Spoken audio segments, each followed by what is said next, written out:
কিছু সিনেমা এমন হয় যেগুলো তৈরি হওয়ার কথা শুনলেই আমাদের মনে একটা আলাদা রকম আনন্দ তৈরি হয়, সেটা বলিউড কিংবা টলিউডের সিনেমাই হোক না কেন। তো আমরা বাঙালি, আর বাঙালিদের কাছে বাংলা সিনেমার একটা আলাদাই প্রাধান্য থাকবে, এটাই স্বাভাবিক। আর বাংলা সিনেমা মানে দেবদার সিনেমা। তো দেবদার যদি বড় বাজেটের সিনেমা তৈরির কথা কিছু কানে আসে তো আমাদের একটু আলাদা রকমই মনে আনন্দ লেগেই থাকে। তো অবশেষে 4 বছরের অপেক্ষার অবসান ঘটতে চলেছে। আসতে চলেছে দেবদার কেরিয়ারের সব থেকে হাই ভোল্টেজ সিনেমা রঘু ডাকাত।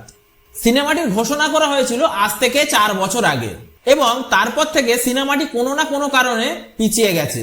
তো অবশেষে সিনেমাটি তৈরি হচ্ছে এবং সেটি নির্মাতারা নিজে মুখে জানিয়েছেন, এবং তারা এটাও জানিয়েছেন যে সিনেমাটি শুটিং শুরু হবে 2024 সালের ডিসেম্বর মাসের লাস্টের দিকে। সিনেমাটি পরিচালনা করছেন ধ্রুব বন্দ্যোপাধ্যায়, এবং তিনি জানিয়েছেন যে এই রঘু ডাকাতের মতো সিনেমা নাকি বাংলাতে আর হয় না, তাই সেই জন্যই নাকি তিনি একটু ভালোভাবে প্রস্তুতি নেওয়ার জন্য সময় নিচ্ছেন বেশি। সিনেমাটি মেন চরিত্রে থাকবেন দেবদা, এবং যার চরিত্রটি হবে একটি ডাকাতের, এবং যার নাম থাকবে রঘু ডাকাত। এবং সিনেমাটিতে নায়িকা হিসেবে পেতে চলেছি বাংলাদেশের বিদ্যা সিনহাকে, এবং এই সিনেমাতে আমরা আরো পেতে পারি অঙ্কুশ হাজরাকে। 2021 সালে রঘু ডাকাত সিনেমাটির ঘোষণা করেছিলেন প্রযোজনা সংস্থা SBF, এবং এই ছবিতে ডাকাত রূপে দেবদার একটি ভিডিও প্রকাশে এনেছিল তারা। তারপর থেকে নির্মাতারা এই সিনেমাটির কাজে লেগে থাকলেও কখনো বাজেটের জন্য বা কখনো সময়ের জন্য এই সিনেমার শুটিং শুরু করা সম্ভব হয়নি। সূত্রের খবর এমনও আছে যে ধ্রুব বন্দ্যোপাধ্যায় ইতিমধ্যেই এই সিনেমাটির চিত্রনাট্যের কাজ শেষ করেছেন, এবং তিনি এই সিনেমাটির শুটিং এর কাজ 2024 সালের ডিসেম্বর মাসের শেষের দিকে শুরু করতে চাইছেন, এবং সেটা নিয়ে নাকি ধ্রুব বন্দ্যোপাধ্যায় আর দেবের মধ্যে কথাবার্তাও চলছে। সূত্রের খবর এমনও আছে সিনেমাটির লোকেশন খোঁজার কাজ শুরু করে দিয়েছেন নির্মাতারা। রাজ্যের একাধিক জায়গায় সিনেমাটি শুটিং হওয়ার কথাবার্তা চলছে, তবে এখনো কোনো জায়গা তেমন ভাবে চূড়ান্ত করা হয়নি। তবে এমনও শোনা যাচ্ছে যে মহারাষ্ট্রের বিভিন্ন অঞ্চলে নাকি এই সিনেমাটি শুটিং হতে দেখা যাবে। এই পরিচালক ধ্রুব বন্দ্যোপাধ্যায়ের এর আগের সিনেমা বগলা মামা যুগ যুগ জিও দর্শকদের কাছ থেকে কিন্তু মিক্স রিভিউ পেয়েছে।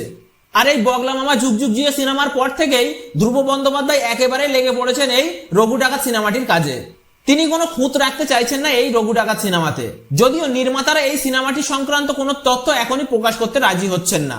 বর্তমানে দেবদা খাদান এবং টেক্কা সিনেমাকে নিয়ে খুবই ব্যস্ত। টেক্কা সিনেমাটি এই দুর্গাপুজোতে রিলিজ হতে যাচ্ছে, এবং খাদান সিনেমাটি ডিসেম্বরে রিলিজ হতে চলেছে। তো টেক্কা সিনেমাটির কাজ কমপ্লিট হয়ে গেলেও খাদান সিনেমার এখনো কিছু শুটিং দেবদার বাকি রয়েছে, যেটির কাজে তিনি এখনো বর্তমানে খুবই ব্যস্ত আছেন। এরই মধ্যেই পরিচালক ধ্রুব বন্দ্যোপাধ্যায় জানিয়েছেন যে নাকি রঘু ডাকাত সিনেমার কাজ তিনি ডিসেম্বর মাস থেকে শুরু করবেন। তো এখন সকলের মনে প্রশ্ন এটাই আসছে যে দেবদার খাদান সিনেমা রিলিজ করবে ডিসেম্বরে, তখন তিনি খাদান সিনেমার প্রচার নিয়ে ব্যস্ত থাকবেন, তখন তিনি কিভাবে রঘু ডাকাতের জন্য সময় বার করবেন, শুটিং কিভাবে করবেন। টলিপাড়ার এক সূত্রের দাবি, খাদান সিনেমার কথা মাথায় রেখেই এই রঘু ডাকাত সিনেমাটির শুটিং শুরু হবে দেবদাকে ছাড়াই। প্রথম শুটিং শুরু হবে দেবদাকে বাদ দিয়েই, তারপর দেবদা খাদান সিনেমার সমস্ত কাজ কমপ্লিট করার পর তিনি হাত দেবেন এই রঘু ডাকাত সিনেমার শুটিং এ। এই রঘু ডাকাত সিনেমাটি খাদান সিনেমার মতো একটি বিগ বাজেটের সিনেমা। বহুদিন যাবত আমরা দেবদাকে SBF সংস্থার সঙ্গে কাজ করতে দেখি না। যখন থেকে দেবদা তার নিজস্ব প্রোডাকশন হাউস খুলেছে তখন থেকে কিন্তু দেবদাকে আমরা আর এই SBF এর সঙ্গে কাজ করতে দেখছি না। অবশেষে যদি এই রঘু ডাকাত সিনেমাটি তৈরি হয় তাহলে আমরা SBF সংস্থার সঙ্গে আবার দেবদার কম্বিনেশন আমরা বড় পর্দায় দেখতে পেতে পাবো। পরিচালক ধ্রুব বন্দ্যোপাধ্যায় জানিয়েছেন এই রঘু ডাকাত সিনেমাটি নাকি দেবদার ক্যারিয়ারের একটি গুরুত্বপূর্ণ সিনেমা হতে চলেছে। টেক্কা এবং খাদান সিনেমার ঝলক দেখার পরও অনুরাগীদের দাবি যে অভিনেতা হিসেবে দেবদা নাকি এখনো তিনি নিজেকে ভেঙে চলেছেন, এবং এই রঘু ডাকাত সিনেমাটি নাকি তার ক্যারিয়ারের নতুন পালক হয়ে উঠতে পারে। দেখা যাক সিনেমাটি আদেও তৈরি হয় কিনা। যদি তৈরি হয় তাহলে ইতিহাস গড়বে, তাহলে দেবদা আর SBF এর কম্বিনেশন আবার আমরা বড় পর্দায় দেখতে পেতে পারি। একটা কথা কিন্তু আমাদেরকে মানতেই হবে, দেবদা SBF কে ছাড়ার পর থেকে SBF এর হাল কিছু না কিছু হলেও একটু খারাপ হয়েছে। তো সেটা যদি এই রঘু ডাকাত সিনেমার মাধ্যমে দেবদা যদি আবার SBF এ যোগ দেন তাহলে SBF কিন্তু আবার লাইমলাইটে আসতে পারে। তো রঘু ডাকাত সিনেমাটি যদি তৈরি হয়, সিনেমাটি রিলিজ হওয়ার সম্ভাবনা এখনো প্রায় 1-1.5 বছর পরে আছে। তো ততদিনে নির্মাতাদের কাছ থেকে আমরা আরো অনেক আপডেট জানতে পারবো, আর সেই আপডেট গুলো একের পর এক আমি তোমাদেরকে দিয়ে দেবো।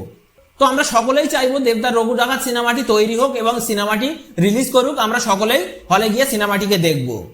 অবশেষে এটাই বলবো, বাংলা সিনেমাকে দেখুন, বাংলা সিনেমাকে সাপোর্ট করুন, বাংলা সিনেমা যেন আরো বড় লেভেলে পৌঁছতে পারে সেই আশা রাখুন। তো আজকের ভিডিওটি এই পর্যন্তই ছিল, দেখা হচ্ছে পরের ভিডিওতে। ভিডিওটিতে যদি কিছু ভালো লেগে থাকে বা আমাকে যদি কোনো প্রশ্ন করার থাকে তাহলে আমাকে কমেন্ট করতেই পারেন। ধন্যবাদ।